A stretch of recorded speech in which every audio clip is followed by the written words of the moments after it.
Hello, and how are you doing today? For real, for real. Not the freaking, yeah, I'm good, I'm fine, I'm this and that. It's going. Where is it going? Like, where are you going? This is serious. Just kidding. Hello, my name is Mark with the C. With the Is there a C? Does cark that in mean here? Clark? Cark, Kark? cark, With the bark, C? Kark? bark, cark, order for cark. Enough. Enough! Okay? Mark with the C. Mark Anthony.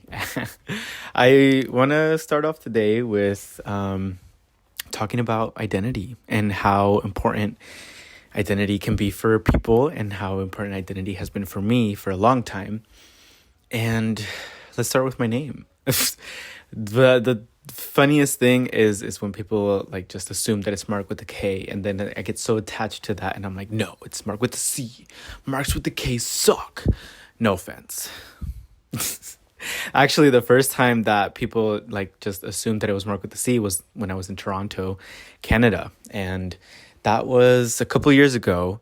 At the time when I just loved to travel and I loved to spend a lot of money. And where am I at now? Home, back home, living with my mama after I graduated and securing two part-time jobs that I've been to on campus. So we could say we're struggling. We could say we're struggling. You know, that struggling mindset sometimes fuels us, fuels me. Um, but also it can be very detrimental. And sometimes when we identify with struggle, you know, we kind of just think that we deserve to struggle, that we deserve to struggle in order to be happy, or we have to struggle and suffer in order to be deserving of time, money, attention, love. And I have struggled a lot in my life, a lot of my life. And I think that times when I struggled the most were when I didn't even have vocabulary, when I didn't even speak English. Porque el español fue mi primer idioma, mi primer lenguaje, mi lengua materna. And I remember going to school really young here in the US. And there was this, I don't know why it was set up this way, but the school was divided into like, it was an elementary school. And it was divided into like this English speaking side and then the Spanish speaking side. And, you know, I was in the Spanish speaking side and they would like ask me to repeat the alphabet and things like that, right? For a couple weeks, you know, as a little kid, you absorb a lot of knowledge, a lot of just like the customs around you. Important. And I started to kind of forget the alphabet in Spanish. And I remember one day I was being tested or quizzed or whatever on the alphabet in Spanish. And I was like, creo que me lo sé mejor en inglés.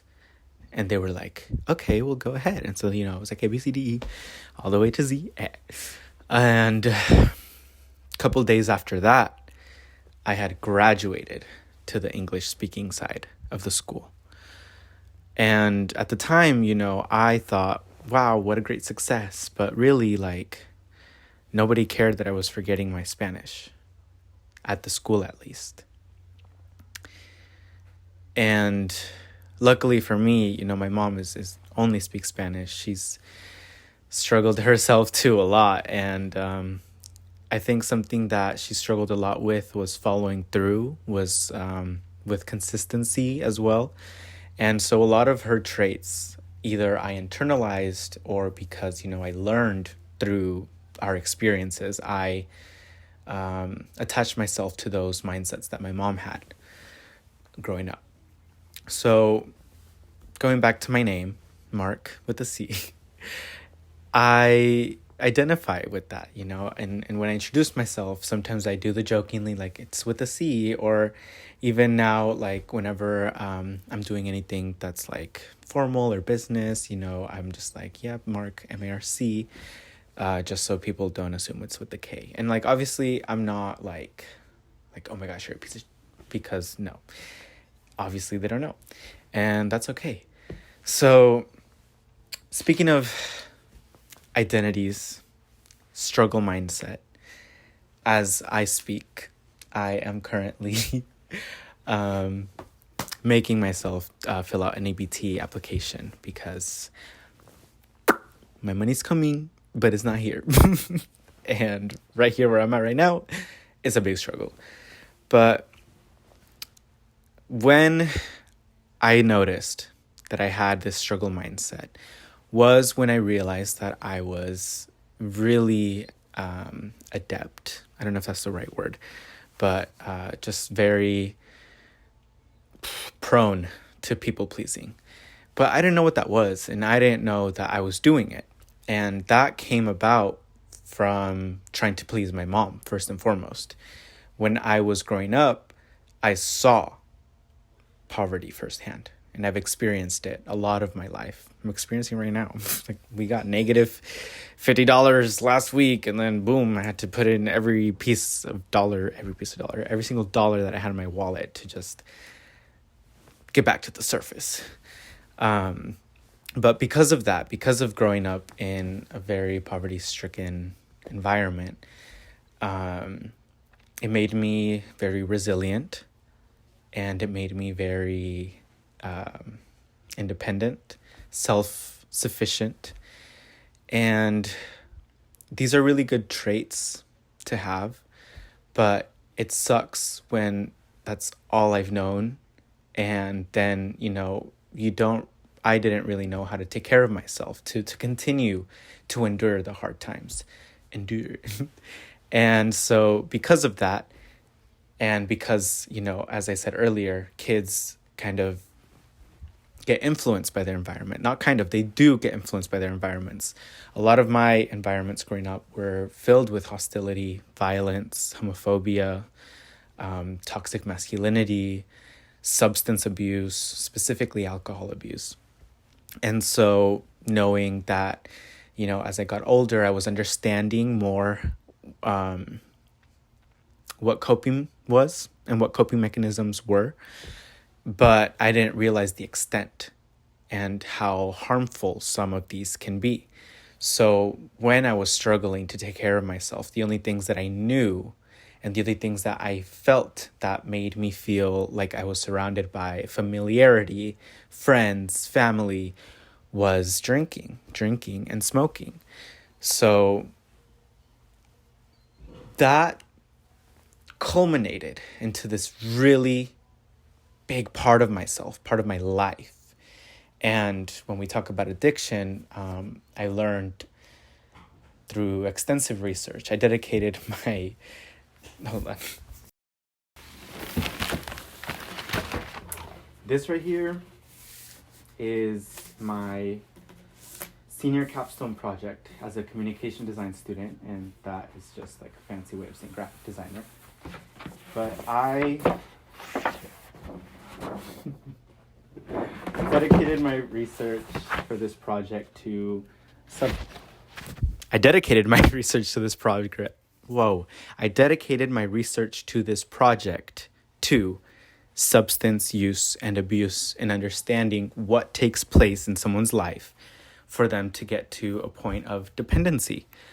And the way that I was approaching it was through a more holistic and compassionate standpoint, rather than, the typical fear-mongering tactics that historically have been around through any means, especially the media, which it doesn't help anybody. And when you approach things like substance abuse through a fear-mongering tactic, we just really victimize the user or the abuser, and we take complete responsibility from the person and blame the substance as well. Solely blaming the substance. You don't face the root of the problem. Really, you have to know that you were in control of the situation when you're in the driver's seat. And sometimes it's really hard to be accountable and take responsibility for our actions. But I also want to note that through my research, there were three kind of pillars that upheld this holistic understanding of substance use. It is not just solely our fault. We are not solely to blame. So the three kind of pillars that I was approaching understanding substance use were: one, culture, our environments; two, and three, just the psychological effects of our lived experiences and what they have, or how they influenced our behaviors, our actions, going back, my coping mechanisms. And interestingly enough, the way that I found out that I was suffering addiction was through this short that I created. And it was kind of like this short music video, but it ends with like this monologue about my relationship with marijuana at the time. And I had written this kind of love letter because, I loved smoking. I loved the environments that I was in when I would smoke, the friends that would smoke with me, and just feeling kind of like up in the air and like I could forget about things and forget about problems. But when I started to realize that that was a form of escapism for me, I started to really resist kind of the negative things, or started to resist accepting the negative effects that smoking daily was having on me, because I was attached to all of the good things. And if I dig even deeper, substance abuse was what I saw growing up when I was very little. It was familiar, it was comfort, even if it hurt. Whew! Wow, it was comfort even if it hurt. It's like a rose that you're grabbing and the thorns are like digging into your hands. There's blood pouring down, but the rose is beautiful. And it's the same color as the blood. So it's an illusion at some point where, I don't know, poetry.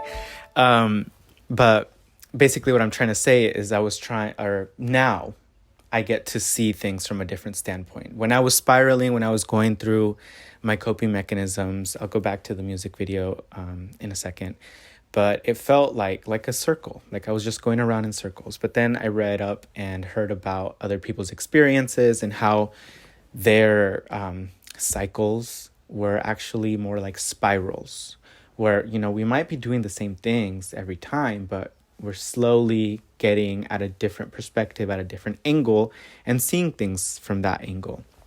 So through the music video, I was just talking about my relationship with marijuana. And like I said, I wrote this love letter and talking about all of the good highs that I experienced, and then trying to escape the lows through those highs. But, what goes up has to come down eventually.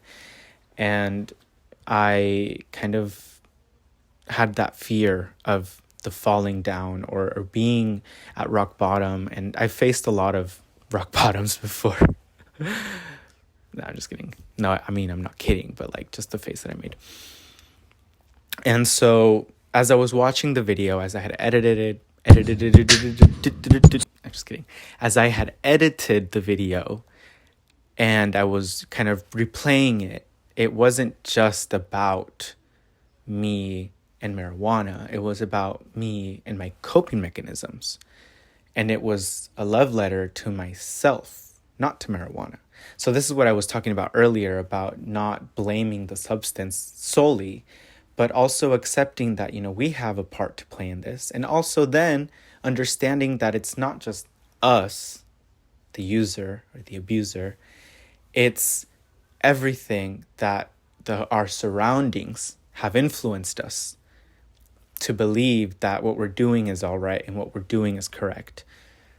Through my journey with substance abuse, I learned that it was some safety, and it was me thinking that, this is what I need in this moment. And sure, maybe, but at the same time, I was having trouble acknowledging that there were things that I could do instead. There were things that I could do that were more healthy for me. Instead of seeking help or, being honest about what I was going through, I would deny it. And especially because, from my experience, because I thought that I was the one to blame, I thought that if I went out and told people that, yo, I'm suffering with this, that I would be judged and that I would be blamed. And I was blaming myself and guilting myself and shaming myself. It's like, how did I get to a point to where I knew from a young age that substance abuse wasn't good? And I vowed, after seeing the effects it had on my mom, after seeing the effects and the consequences of my father being an alcoholic and a physical abuser, I vowed to not ever drink. But because it's so normalized, especially in a Hispanic, my Mexican background, it's so normalized. And what's not normalized is talking about emotions and asking for help when we're struggling.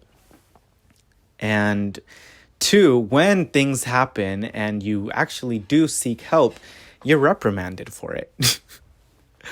That's the funniest thing when I think about, like, if I was in an accident, of course my mom would be like worried and upset and, caring. But that would be first. What comes second, and I'm paraphrasing, but she's like, if you survive, I'm gonna beat the hell out of you. You know what I mean? And it's just coming from that place of worry, that place of her own fear, but it's just like, what the fuck? Anyway, so there was, through this journey, I experienced a lot of this victim mentality.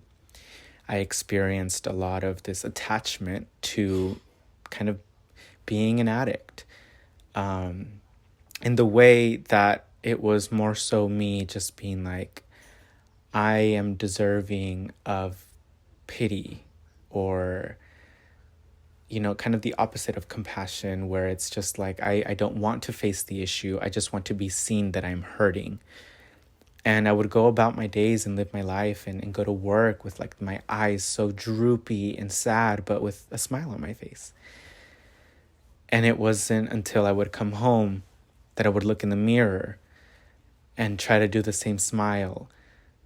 And it just wasn't working because I wasn't happy. And I think, too, it took Casey Musgrave's song Miserable to realize that that's what I was doing. I was just fueling my own misery, and I was enabling my own abuse through constant guilt and shame, because that's all I was receiving growing up. Whenever there was anything wrong with me, or whenever other people thought that there was something wrong with me, like my sexuality for one, there was a lot that I endured, that I suppressed growing up, and I would just go about my life thinking that nothing much of it. And it wasn't until towards the end of sophomore year of university that my first coping strategy was just like internalizing, suppressing, and going about my life thinking, I'm not going to let this affect my academics. I'm not going to let this affect my work environment. I'm not going to let this affect my friendships. But in reality, it was completely affecting me in many different ways. And one of those ways, when I bottled up all of these emotions, they would come out through drinking. And when I would drink, I had this mindset of like, well, if I don't black out, then I'm not drinking. And if we're not drinking to get drunk, what's the point of drinking? Which was completely erratic, arrogant, and ignorant of me. So,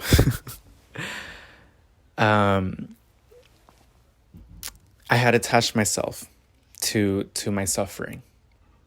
And I didn't know that when I was suffering is when I needed to ask for help, to ask for compassion, to receive love, and to be surrounded by friends. I would isolate myself. And I don't know what it was in my head, but it was like, this will make a good story. This will be something to talk about in the future. And that just continued my suffering in silence and isolation. And I think a lot of people that suffer with substance abuse suffer in silence. And then two, I remember my friend, I would tell her about my substance use issues. And God bless her, she stuck by with me. I never did anything that would like harm other people. At the end of the day, I was harming myself. And I think I remembered where I was going with the suppressing and sophomore year. So during those times, and I started to notice this towards the end of high school, actually. So not sophomore year in high school, but towards my senior year of high school is when I started to feel that everything that I was bottling up was slowly arising and coming out. And sometimes it would be when I was drunk and I would talk about, what I actually felt. And then there were times when I was just laughing and all of a sudden I just had these urges to cry. And I would be laughing with tears in my eyes. And it was just like, what am I, what, huh? Because as we hopefully now know, our body stores, obviously when we suppress, it keeps it inside. And if we don't release it, if we don't let it go, through talking about it, through crying it out, through art making, dancing, and things like that, because in my family, we don't necessarily do any of those things. Rather, we drink, have fun, party, and we just go about our lives without facing the struggles or the problems that we are experiencing. And so then all of the younger generations, that's all they're seeing. And that's all they're going to suffer when they grow up. So I needed someone in my life to help me and to guide me and to be an example for me. But all I was seeing was just disappointment. When I stepped into my adulthood, I didn't know how to be a proper adult because, I knew what I wanted, but I was already so just stuck with what I was already dealt and with what I knew was default in a sense. And that was struggle, substance abuse, and just basically not healing. And so when I noticed it the second time was, or not when I noticed it, but this was when like things completely burst. If we're using the metaphor of like I bottled it up, the bottle was like. So this was, towards the end of sophomore year of university. And I was drinking alone. And, this was the second time that I've experienced this where I was drinking, having fun, listening to music, dancing, drink a little more, and then boom. Complete 180, sobbing, just letting everything that I was suppressing out. And this time, I had called my mom. And I don't even remember when she got to my apartment. I don't remember her tucking me in, but I just remember waking up. Terrible headache, obviously, but with my eyes so puffy. And I had come out to her that night. So I just remember waking up with intense guilt. I didn't want to show my face, but I knew I couldn't be alone anymore. And even though my mom, she didn't give me the right tools to go about life, she did teach me how to be strong, how to be resilient, and how to move forward. And so then I had to learn on my own how to move forward without the baggage and without internalizing the fear and the anxieties of the world, of her. And, I talked to her finally about what I was hiding from her. I felt like I was living double lives. And in truth, I was. I became a really, really good liar. And then I started to feel guilty about that because I'm like, I hate lying to her, to the people that I love. And so this brings a new conversation. So let's talk about love. What the fuck is love? And why do we need it, crave it, long for it, write songs about it. And what kind of love are we talking about? So let's start with what I was talking about just now, about how I felt like I was undeserving of love during the times that I was suffering. And when I felt like I was lying to my mom, it started this really interesting conversation about love. And I started to think, can you abuse love? You know, abuse has been such a huge topic in my life. When I was very young, I lived and saw almost daily physical abuse, verbal abuse, substance abuse. And kind of the theme throughout my adulthood has been navigating, dealing with, and trying to face and conquer and accept my own substance abuse. And then I was thinking about what other kinds of abuse have I been either enabling, enacting, reenacting. And, I thought about my body and how I would abuse my body through my substance abuse, not taking care of myself, drinking a lot, almost to the point of, feeling the effects of alcohol poisoning. But that's party culture, that's college culture. So it's a lot of abuse that we don't necessarily even realize that we're doing, and that we can't begin to face when we don't acknowledge it or accept that we are contributing to our own abuse. There was this podcast episode by Tariq Ali, That Conversation, and the friend that he was interviewing, she talked about how she noticed herself become her own abuser. And when I heard that, I completely resonated with it. And I was like, holy shit. That's what I'm doing to myself through substance abuse. Is I have completely reenacted the environments that I was in growing up. And going back to the topic about lying, I felt like I was abusing my mom's trust. And I was abusing my own voice when I wasn't necessarily saying or singing or being poetic, because to me that's authentic. When I'm speaking truth, that's authentic. But when I'm speaking lies, that's inauthentic. And I'm abusing trust again. So when I would be in these kind of like rock bottom moments where I felt like I was undeserving of attention, of my friends, of love, that's, platonic love, familial love, romantic love even, that I was undeserving of that because, I never had that. So then obviously, I didn't deserve it because I haven't had that opportunity. But in reality, I wasn't loving myself. And I felt that some part of me felt that I couldn't trust myself.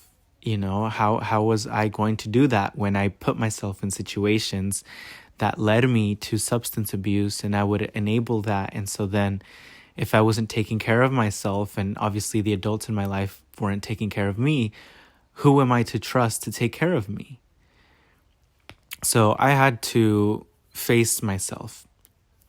And even though almost every day around those times, this was like almost 4 years ago, 3 years ago, I would tell myself that I love myself, or at least I was trying to love myself. I just didn't know how. And there are forms of care that I was neglecting, which 1, adequate rest, 2, eating and eating healthily or at least sufficiently,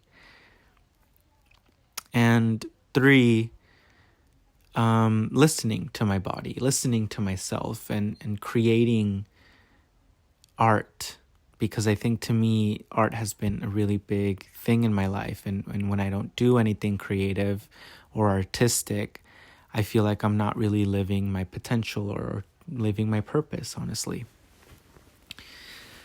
And throughout the times that I would, so when I had faced, when I had accepted, yes, I am abusing substances, I started to, I was in this like freeze mentality or this freeze state. And I felt that, I wanted desperately to change what I was doing, to change my behaviors, to take care of myself better. However, it was really hard to because I wasn't accustomed to that and I didn't necessarily know how. I was acquiring all the tools and I was doing all the research and I was getting all the knowledge. And so then I would even be more frustrated because I'm like, I know what I need to do. Why am I not doing it? And here's where compassion, grace, and patience would really have benefited me during that time. But because I wasn't being compassionate with myself, instead I was reprimanding myself even more. It just kept fueling the cycles of abuse, the patterns of abuse that I had.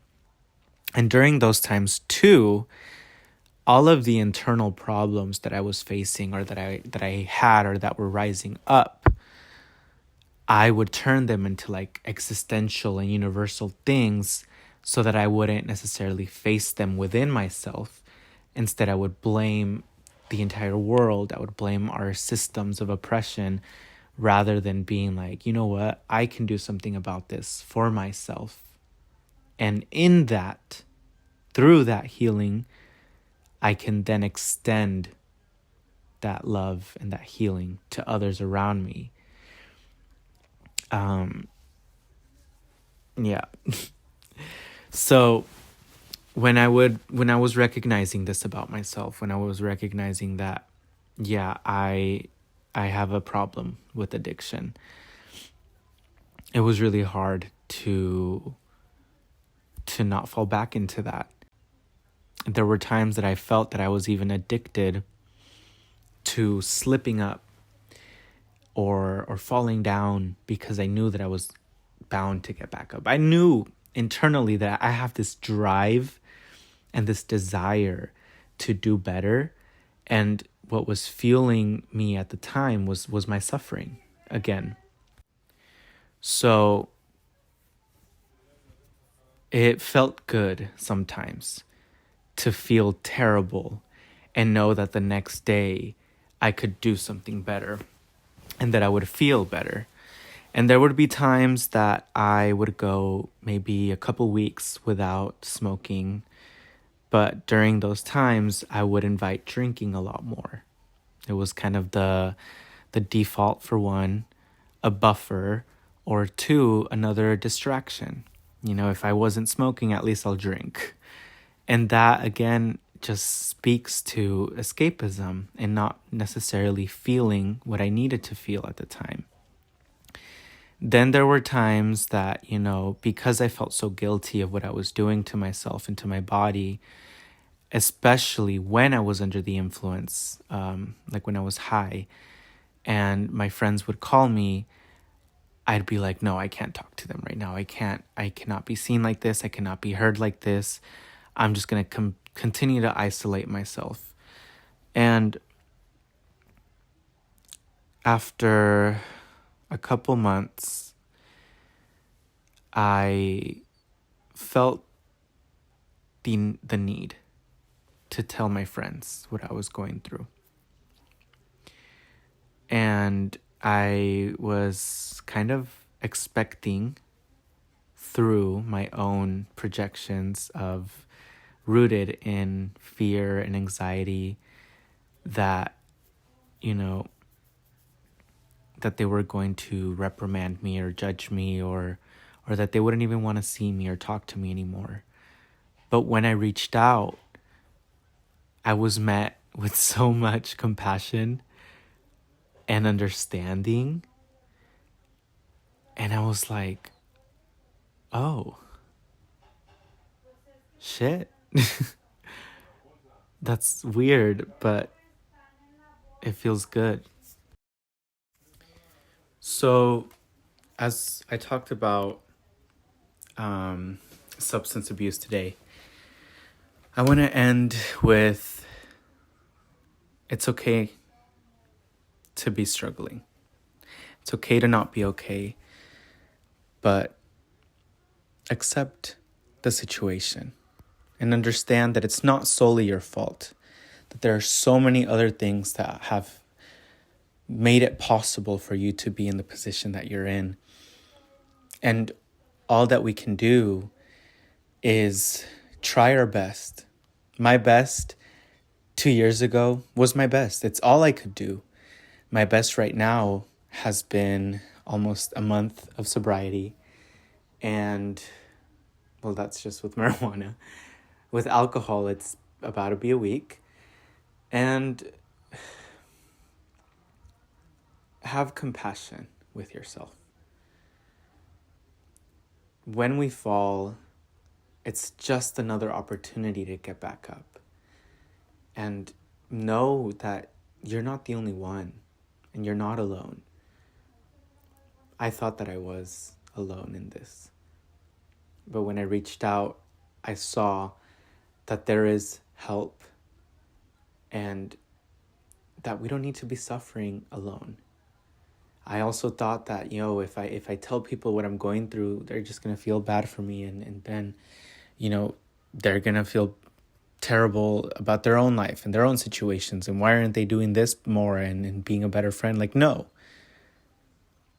All the responsibility we have as friends is to listen, to hear each other out, to step in when we feel like we need to. But really, I just needed to be heard.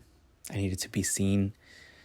And I needed to see what compassion was like, to start treating myself like a friend.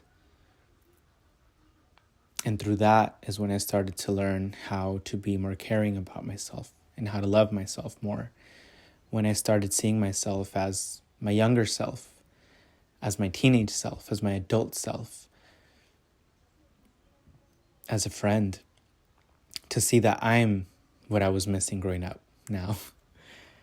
And you can be that person for yourself too. Bye.